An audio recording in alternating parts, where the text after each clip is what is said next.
Welcome at the Heroes Podcast. I have someone really special today about self-confidence. Hey Nadine, how are you?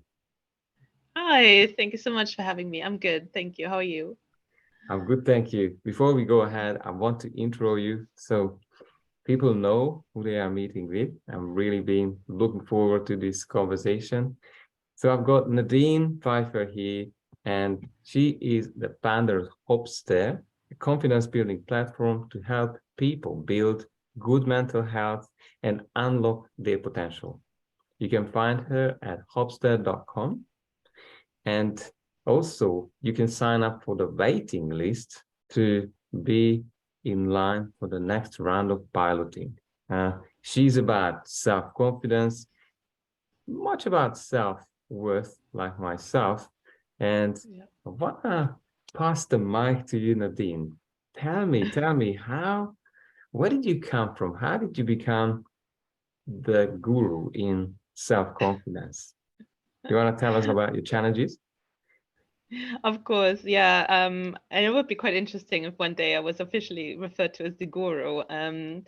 Would be quite a special standing. No, but so I was so just a little tiny bit of background about me. I grew up in Germany. You can probably tell from my accent. I am now in London in the UK for about close to 7 years now, but I've also done other stints across the world.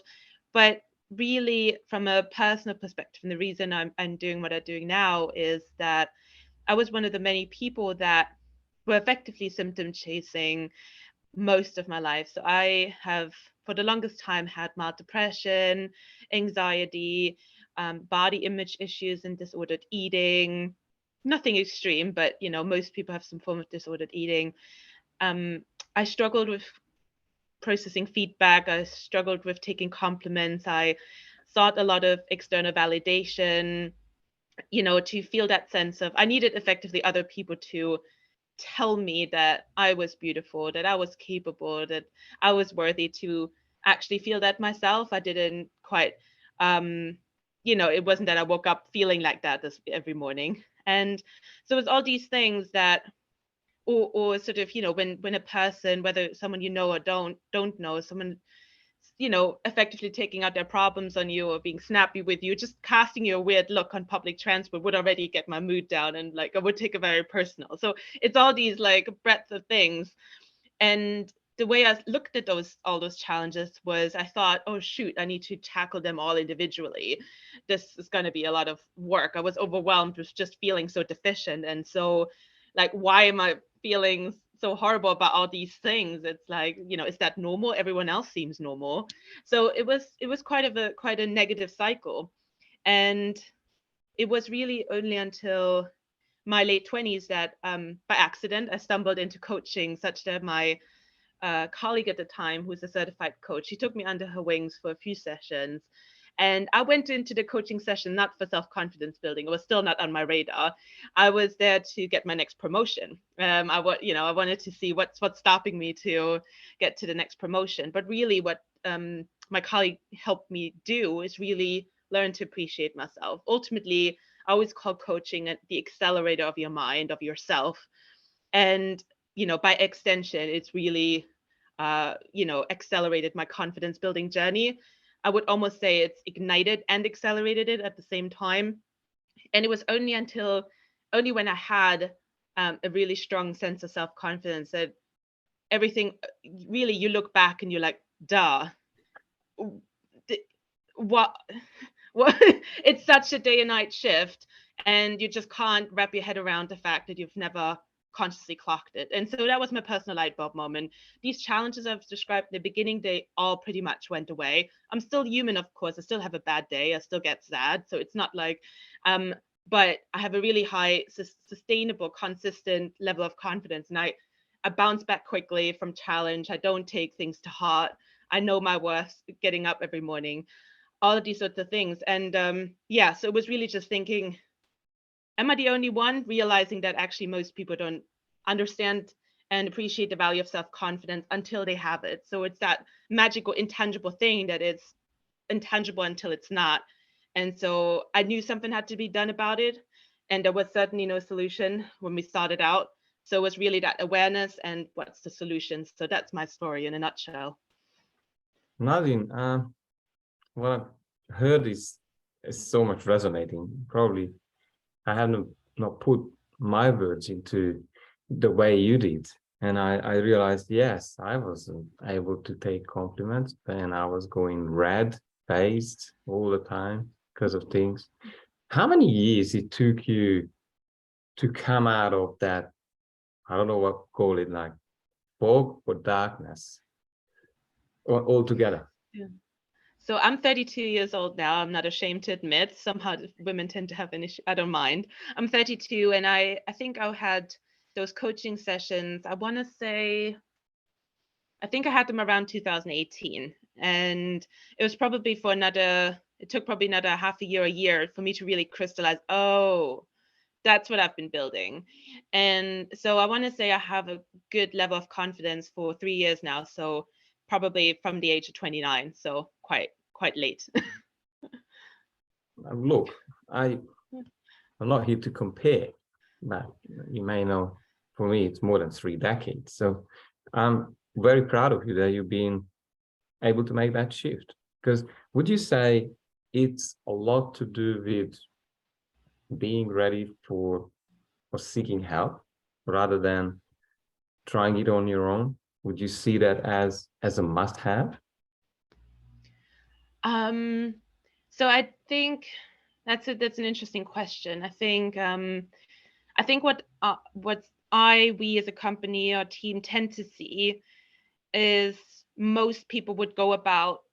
So when it comes to self-confidence specifically, most people won't be aware. Like it's usually seen as like a byproduct of something. Like, okay, you have this, program, whether it's coaching or whether, let's say how most corporates do.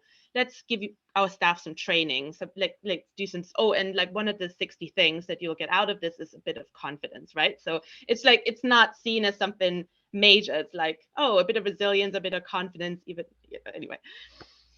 So it's not seen as something, in its own right, particularly valuable. So there's the awareness piece.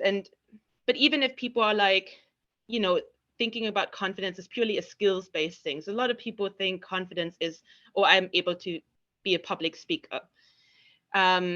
Needless to say, there's lots of people who are public speakers and they can confidently say they're not confident.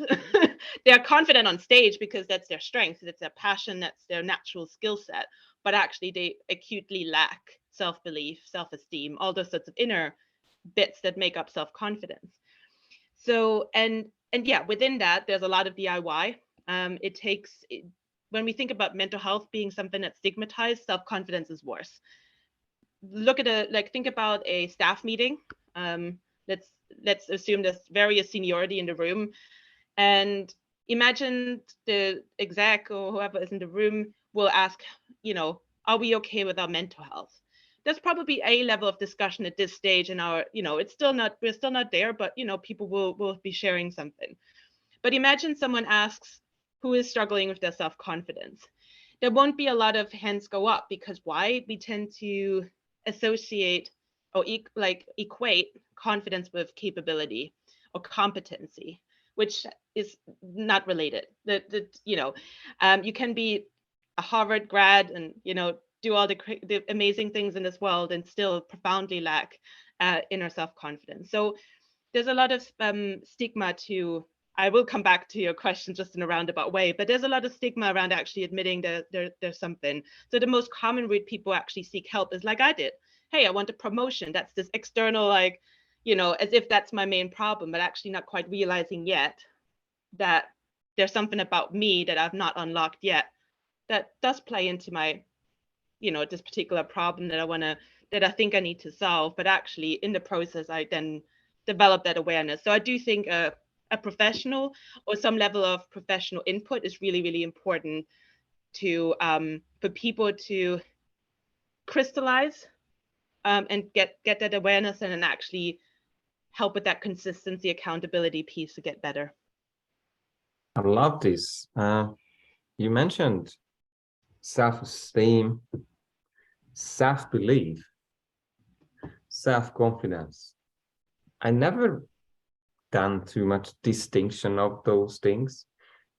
would you give us your perspective, how that connect, or how would that help someone to understand each piece and how they help their psychology to show up in life? Absolutely. So, and there is a lot of confusion about the science, and undoubtedly there will be people who classify it slightly differently. But the way we approach confidence and its definition within Hofstede is self-confidence kind of being that umbrella term, and its constituent parts being self-esteem, self-love, self-belief, self-respect, and self-efficacy. So really, believing, appreciating yourself, self-love is self-explanatory, but also like really from the self-respect perspective, knowing what your boundaries are and being able to set those and respect those, when they're crossed, and that resourcefulness. So whatever assets you do have, to not self-reject, to not say I can't do that, but whatever it is, you will make it happen because you're resourceful. You will draw on whatever you have, and if there's something missing, you'll go get it. So it's all these constituent parts, and that for us make up self-confidence. And what we tend to see is people often will identify an area of life that they struggle with their confidence with. But what usually happens is people have one of those constituent parts that I've just mentioned being deficient, one over the other, sometimes all of them, but it could be that someone particularly struggles with loving themselves. And that could be through their upbringing, the way their parents were with them or something. Or, self-respect can also be quite difficult. It can be in a similar line for if you've had an abusive childhood, for example. Again, there might be things you tolerate you really shouldn't be tolerating. And so yeah, it tends to be more in those constituent parts, but then which then will show in all areas of your life. Maybe sometimes more noticeable, but that's usually, that's how we define it, and that's how it tends to play out. Thanks for that.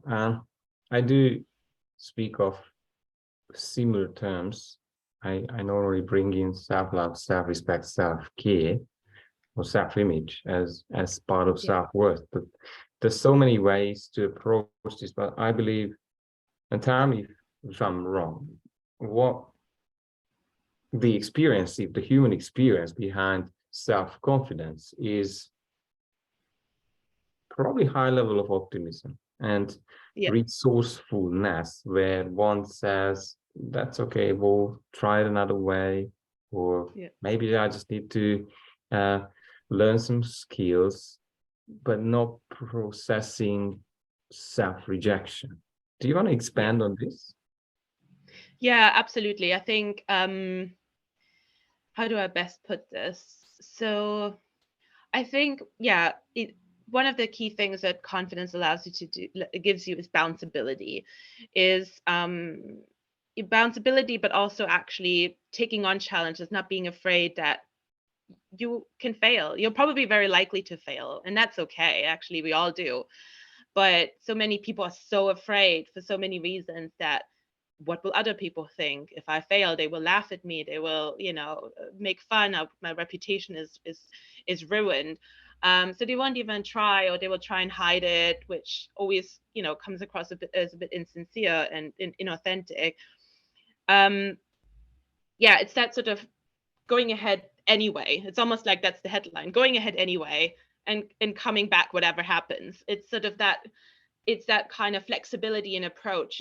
It's being so adaptable, for and prepared to absorb whatever happen, like whatever might be the outcome of the action, but being able to handle it, being able to separate sort of that perhaps quite natural human, how do you say, like urge to find fault in oneself, separating that from, okay, here's what I've learned.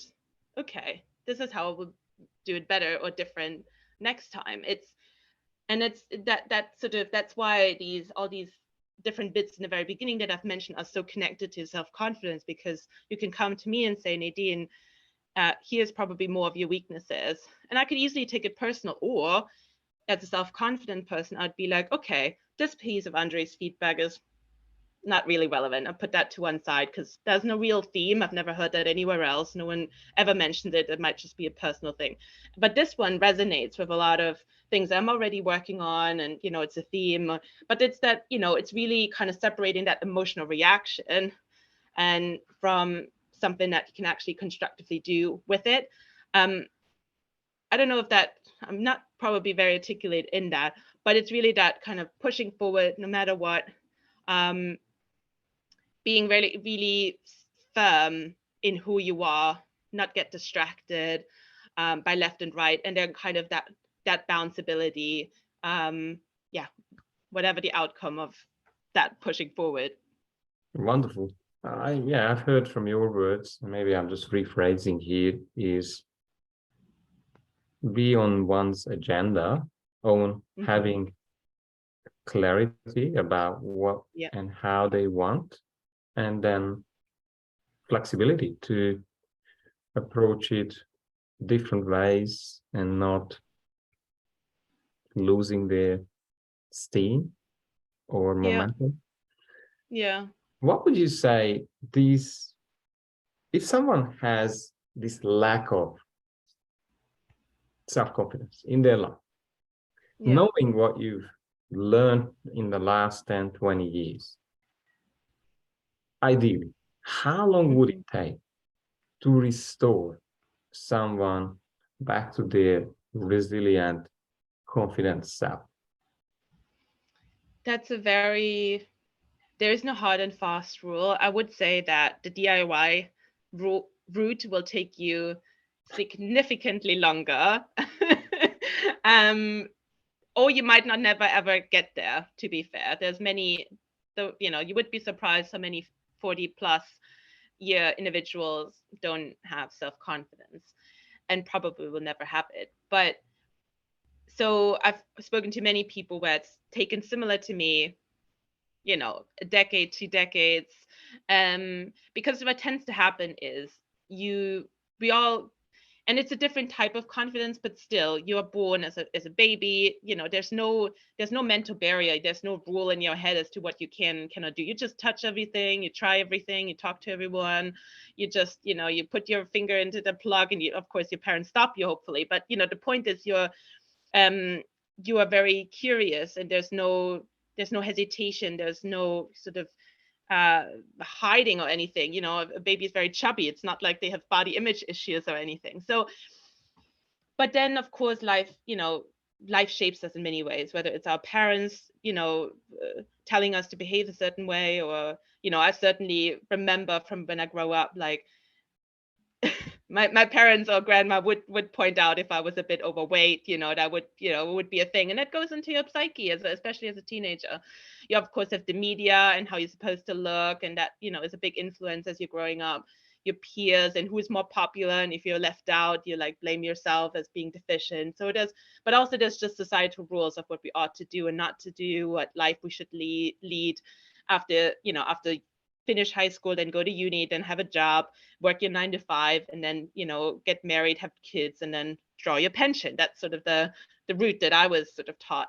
And that we underestimate how much that gets ingrained. All of these influences get ingrained in our brain.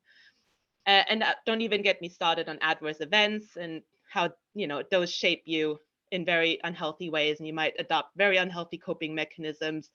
And things like addictions are just one manifestation of how people might react to that. So effectively, confidence gets conditioned out of us through these mechanisms, and we become people that largely are quite insecure in many ways.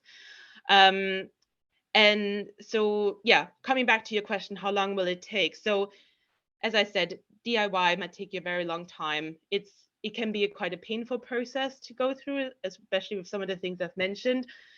And so having a professional, having a good community around you, and having a good framework to work within is really, really important to help you stay on track, help you push through the harder times, and 100% accelerate significantly your journey. As I said, I wasn't confident until I was sort of 27, 28. It took probably a year from the day I started coaching that like everything changed for me. And of course the confidence building journey continues, but it's almost like it went up a lot and it still grows a little bit, but much slower. Like the biggest chunk is done. So it can be quite quick, but I did have a professional. So I would definitely recommend either a professional or a service like ours, whichever suits you, to help you, particularly in that beginning piece. What I heard from you, that decades long journey alone can be reduced to probably 1 or 2 years, which is, I've got to say, it's life changing. Would you agree? If one is able to seek help and hopefully find someone who has results, I talk about this a lot. Yeah. And I would say, like, I would just add to that we tend to underestimate how do you say, how accommodating, or how, we tend to be good at advice, right? So say, for example, we have someone who smokes. We're quick to say, hey, you should stop smoking. It's bad for you. See the picture on the pack. They don't care. We tend to overestimate how much our advice will do any difference. So I think what's most critical, and that's true for confidence building, it's even when people, they might not be able to say that it's because of self-confidence, but they realize something is off. They're not quite happy. They're a bit frustrated. They're stuck. Whatever the emotion that they're feeling, however they would describe it. But then actually doing something about it, that readiness for change is actually quite tricky. That's the point that is pivotal. It's having that humility to say, I could be better. Like, things could be better. I could be happier. And then just doing a bit of that soul searching. And so it's finding the suitable avenue for you. And it may not be a professional at first, or it might, for others, it might be that case. But to just start to wrap your head around, just do a little bit of that soul searching to start with, to get even to that place of comfort, to even want to do something about it. Sorry, I just thought I'd add that as well. Thanks for that. Would you say confidence is a pillar of happiness? A what of happiness? Is a main pillar of happiness? I think it's a big part of happiness, for sure. I mean, I think to be quite honest, I don't think you can be truly happy if you're self-confident. Why? Because you will forever compare yourself. You will forever think that you're, that comparison of, oh, this person has something or is something or has achieved something that I have not. That is never, it's always gonna take away from your happiness. Not waking up, like relying on other people to feed you for your worth is a never-ending cycle. It's like a race you cannot win. You've got to be able to channel that from within yourself. So it will always undermine your happiness as well. So yeah, I think self-confidence is a critical pillar. I think obviously having strong human connections in your life is really, really important to happiness as well. Good physical health, more generally, is really important. So of course there's other pillars, but from a mental health perspective, self-confidence is really, really, really key. I just made that connection myself, and that distinction, that in my understanding, probably it's impossible to be really happy or satisfied unless there is confidence in place. Yeah. I never thought about it like this, but it has come up in these conversations. I love these flowing conversations.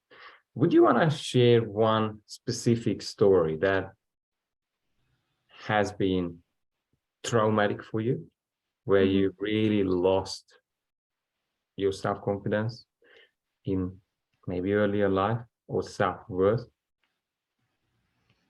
Oh boy, where do I start? I would say I just would emphasize that I was just, low in self-confidence, period. But I would certainly be extra low points.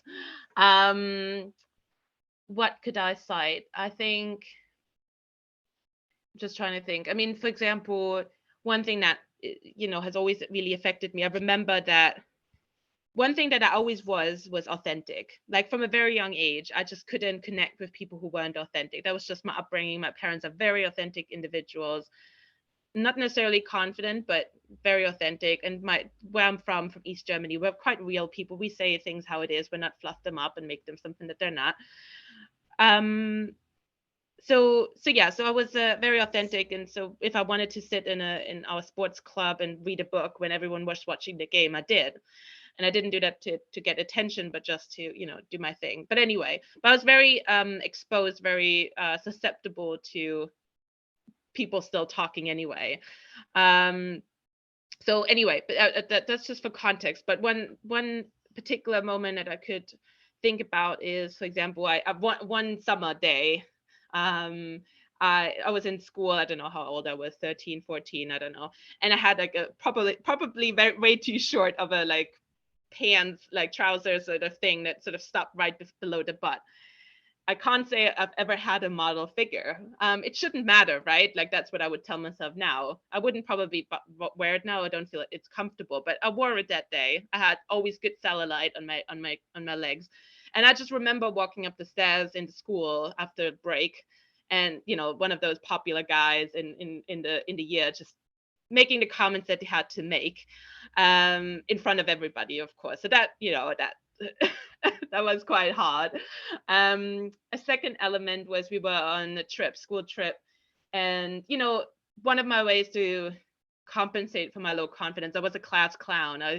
That there's this song called "Who Let the Dogs Out," and so we had a bit of a thing with my little group where I did that first bit and everyone else was doing the woofing. It was actually quite, we found it really funny. We always did that. We did a lot of weird things, but I remember doing it in our bus, and there were the other class as well, not just our core group, but also another class. And I did that, and was just from the back of the bus, like, "Shut up, Nadine, like you are so annoying," or whatever, like again, through the whole bus. I'm not sure I've ever done this thing again, which we had a real good laugh about all the time. So yeah, so that was that. So that's perhaps more sort of teenagey things. And then, and I suppose I'm not, I'll probably need to do some soul searching to what extent, but it certainly affected me as well. Was just a really tough breakup. I mean, I think these tend to be really tough anyway. I remember once being with someone for a short period of time. It was a long distance thing. We met on a trip and then kind of stayed in touch that way. It was, in retrospect, it was never meant to be that in those circumstances. But anyway, he just from one day to another, "I love you" the one day, and ghosting. Literally, I've never heard from him again. And that was, there's no closure. And you're just left wondering. I mean, 6 months later or so, I managed to get in touch with him. There was barely sort of an apology. Apparently he had PTSD, was not in Vietnam, that was too far ago, in Iraq, sorry. Like, so he had sort of proper war trauma himself, but that didn't help, like, and that's really sad for him, but that didn't help me, of course, sort of handle the whole situation. So there's just like, examples of how, yeah, it undermines, body image on the one hand. The other one is probably more about the self-love. And you just shut down, you get more cautious, your like any kind of commitment issues will get worse. Yeah, so I don't know if that's helpful. It is, and thanks for sharing that. I know these must have been taken away inch by inch, or big chunks of your self-confidence. And Yeah. I see sometimes relationships as a bit of a reflection of our own issues. And I think that's where the biggest learning or the biggest gift is, when one is able to say, I'm attracting people with psychological problems. Well, what is that telling me? And again, it's a hard one to overcome without, I would say, professional help, because the shortcut is someone who is looking at things from the perspective where they have the skills to help, but also they are able to give those distinctions. to say, look, it's not about the other person.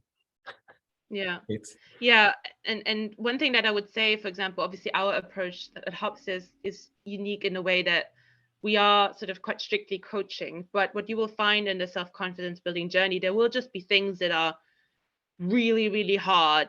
You might leave them for last. You might want to start with them, but it's probably more likely that you'll start with the low-hanging fruit. But you will eventually come to things that perhaps you might not have them, and that's really brilliant. But like you might, for most of us, we'll have some really chunky things that we might just not, that might take a bit more effort to actually work through, and it will become really apparent what these are. So so I think it's just sort of, really seeing it as a journey and really being kind to yourself and really understanding that you're not alone, and we all have those sorts of things. We may not show them, and that's fair enough, but some might then take some even deeper work. And I know that sometimes therapy and coaching can overlap, but there is distinct approaches, and coaching is quite forward looking, whereas some therapeutic approaches are known to be a bit more past oriented. And in order to build confidence, you need to go to the past a little bit as part of it. But if you have deep-seated trauma, that will take some proper working through of your past and reconciling with that as well. So you might need both approaches sooner or later. That's very insightful, because I see that happen, and I do take that kind of deep work. Tell me, who are your typical clients, if there is a type? Are these men, women, age bracket? Where do they come from? Yeah, I mean, like, we are distinctly focusing on branding ourselves as sort of more for the younger demographics, so under 30. But interestingly, also we have a lot of interest from older individuals. I would say it's largely women, which isn't surprising. And it's not because women, that's just a bias. It's not because women are less self-confident than men, but women are more open to sharing that and are more in tune, like doing that soul searching, and kind of open about sharing their issues. Whereas there's a lot of pressure on men historically to, and also sort of, based on nature, to actually share that and to really constructively deal. There's much more compensation going on. Not more compensation, that's the wrong word, but there's more, there is still that pressure to be the strong lead of the family, whether that's actually showing up as the strong lead of the family or whether that's just a more dominant way to come across. So there is that pressure of, for example, I spoke to somebody in the past, he was very self-conscious about not having broad shoulders, and broad shoulders being a sign of being quite masculine and male, and there is quite a lot of that sort of in amongst men. So anyway, long story short, we have mostly women reaching out, but that's not to say that men don't have these same issues, but there's a larger entry barrier to seeking help. Amazing. What I tend to see is that more and more male or groups for men are popping up like mushrooms, where I understand, as you said, this bit of egoistic energy has caused more than trauma for men or suicides, and so it can lead to very serious consequences when one is doing it on their own, and there's no depth, or there's no bottom to that emotional rabbit hole when one is starting to self-deprecate and going into these patterns of self-rejection.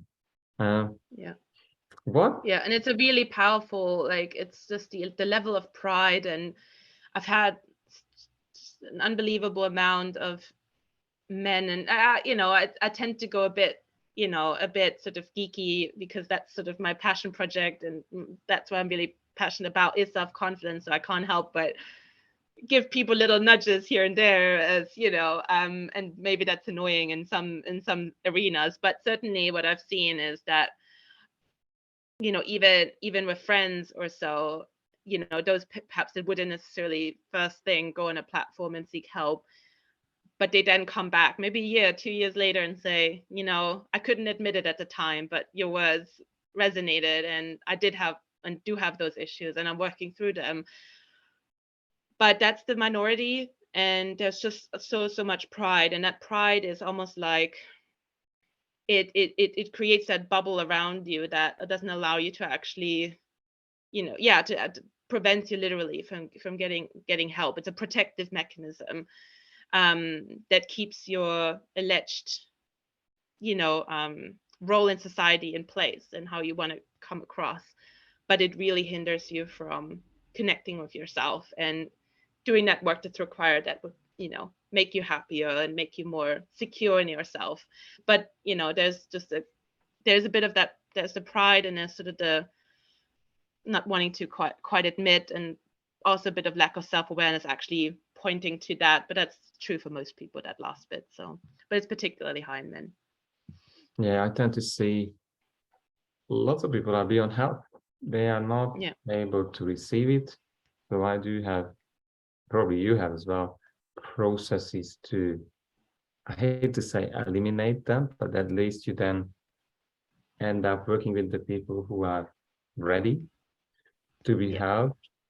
Um, so what Yeah. is your next big jump or goal looking forward towards the next years? In terms of the company. Yes, like or Yeah. personal or company. Where Yeah. do you see yourself? Yeah, I think so there's obviously this concept that perhaps most know, is that ikigai, kind of you know, finding that sweet spot in life where all the stars are aligned for yourself. And I can say with the work I do with Hubster, it's just, you know, as I said, it's that corny phrase, do what you love and you never work a day in your life. It is true, because I so love, you know, it has such a, so connected to what I want to do, and you know, help the world with. And I really think, I really believe how impactful it's going to be.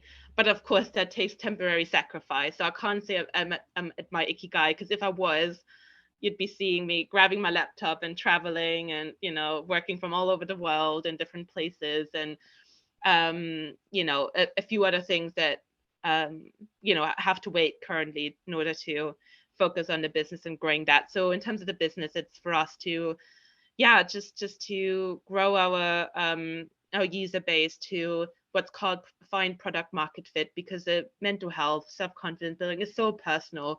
And obviously, the more you try and build a solution that is scalable and has the ability to reach a lot of people, the more you compromise personalization.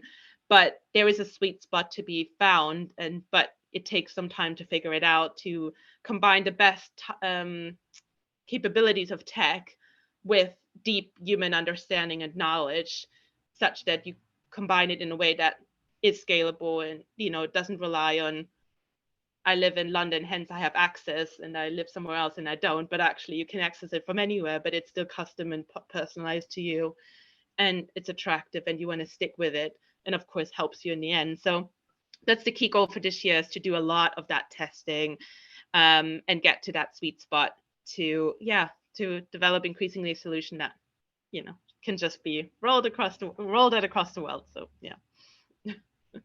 So what would be your takeaways if someone was listening to you through this wonderful conversation? If they are stuck, they realize there is these things that they didn't look at, almost blindfolded, because we are all blindfolded in some ways. But what would be 3 or 4 things to uncover their self-confidence? How could you help them? Yeah. So on the one hand, I think there is this kind of knowledge piece, and just getting a hook into that stuff, like learning a bit about self-confidence and sort of the different science behind it, because I find that always to very helpful for people. It's not just do this, it will do this. But actually, if you do this, this is what happens in the background. And it's that knowledge that oftentimes is the differentiator between people actually, this sounds nice, but and actually trying it. So one element is that educational piece, and just honestly, like it's almost, I almost see someone who's starting on their confidence building journey, I would almost liken it to an induction phase when you start a new job. You tend to be super scared and you think like they will bombard you with like really heavy duty stuff and you need to do a big report within 2 days and present it at a board meeting. But that's not the case. You know, when you do an induction with me, I'll give you some stuff you can read. Just read, just like get yourself comfortable in this world, in this new arena. You're starting something new. So it's not about delivering like a huge report to a board meeting. It's just get the terminology, read a bit of this, just play around with some of the products that we're offering or whatever. And it's the same with confidence building. Just learn a little bit, get accustomed with, what actually confidence is. Practice a few tiny things. On our platform, you can also interact with our community. Just read a little bit what sort of some of the interactions are, maybe ask a question. And, in our platform, of course, you would also have some nudges. And I think that's, and there's also tools if you do have a presentation in your job or so coming up, there's tools you can help, make these situations easier in the short term. So, but in terms of practical things to do, I think one of the things that I quite like to recommend to people is just really take a bit of stock of, and that will build up over time as to what you really be more attuned as to the things you really are passionate about. They give you energy. This will eventually, as you keep digging, it will eventually lead you to your purpose. Mine, you've probably picked up by now, is apparently self-confidence building. I didn't know that a while ago. But there will be things, it could be, the other day a coach told me a story about somebody who was in a business, I don't know what it was, but she had a business and it wasn't going anywhere. And in their session, they were talking about how she does a lot of art. And so by the end of it, long story short, they realized actually she was a creative and that's what she was meant to do, and not whatever other business she had and felt stuck in. So, are you really, be led by your passions and really crystallize your purpose. Because the more you identify your purpose, the more you will get healthy tunnel vision around, like nothing else matters. If you're not sure what your purpose is, you'll be really distracted by what everyone else is doing. Because if you're not crystal clear, this is what I ought to do, then it's quite easy to be like, oh, this also sounds nice, or this sounds nice, this looks more lucrative, this what, no. If you have your purpose, that's what you'll be doing. The second aspect is take stock of your strengths. Like really, like what would you say, would you say you add value? Like, what is it, if you enter a room, what you can bring? That could be bringing people together. It could be calming everyone's moods. It could be pushing the group forward. It could be whatever sort of, like, take stock of these things that are uniquely great at. Build those up over time. And then I would also say, just have a bit of a confidence North Star. Where do you want to be in 3 months? Like, how do you want to feel? Like, say, for example, you may not be comfortable in your body. In 3 months' time, you want to walk out with whatever outfit you want to wear, and you'll be fine. Like, you'll just like, you'll brighten up everyone's day with how enthusiastic you are about what you're wearing. And the last little thing is, again, about sort of just put down some affirmations. What key bit of confidence building is our inner self-talk. It's usually defeating us every day. It's telling us we're not good enough and all these sorts of beautiful things. And that's very natural. We look for stress, we look for danger, we look for risk. That's sort of a very human thing to do. But so counter that, have a list of affirmations, something like, I am strong, I absolutely can do that, I will smash today, and whatever that reads for you, it doesn't matter. Ideally, write it down when you're in a good place and draw on it. Just wake up in the morning, the first thing you do aside from brushing your teeth is read those out. Mid of the day, read it out again. Evening, read it out again. It might feel repetitive and meaningless at first, but it's so powerful in countering your inner dialogue. It's really, really important to start getting into the rhythm of things, and eventually you'll be like, oh, like you will eventually notice how your negative self-talk takes over, and you're like, oh, okay, it's affirmation time. Eventually it will become subconscious. So those are practical things you can do. But again, it's that induction piece. Be kind to yourself. You're not here to tackle all the challenges in the world at once. Don't get overwhelmed. You're in the induction phase. You're just getting started. Just have a look around and meet people and have some coffees. You'll be all right. I love it, because I think it comes down to the individual. Change has to come from the inside, and that has to be decided first. Probably that's where it starts, and then someone could follow through on what you've been wonderfully expressing, that, hey, do those tiny steps and see where it leads to. Well, I really loved, Nadine, this interview, and of course we will have all your details attached to this video. Is there anything else that you wanted to share before we finish? I'm not sure if we've covered so many things, but it's just, I can't stress enough to the fact that you don't have to, confidence, you don't have to, if you're not ready, you don't have to admit necessarily, you don't have to share, but start doing that work within, just like tiny steps. Just probe, like, okay, am I really the happiest I could be? Have I really achieved all the things that I've been meaning to achieve, whatever those are? And just, start that process internally. You don't have to expose yourself. That can actually sometimes be counterproductive, but push yourself in that sense a little bit every day, because eventually this inner work will pay off, and you become more comfortable, and you're not deficient for going on this process. In fact, you're probably, in the upper, percentage, whatever, of the people that actually are brave to go on that. It's the opposite of defeat, which is what people tend to associate with, to go on that journey, to admit something isn't right and something could be better. It's not about blaming you. It's not about that you are wrong or bad or at fault. It simply means you're the product of how you've grown up and all the influences that came your way, and how that's shaped you as an individual. And now is a good period to really untangle that a little bit and get you even, to a more amazing place that will make you even more happy. And that is only a win at the end of the day.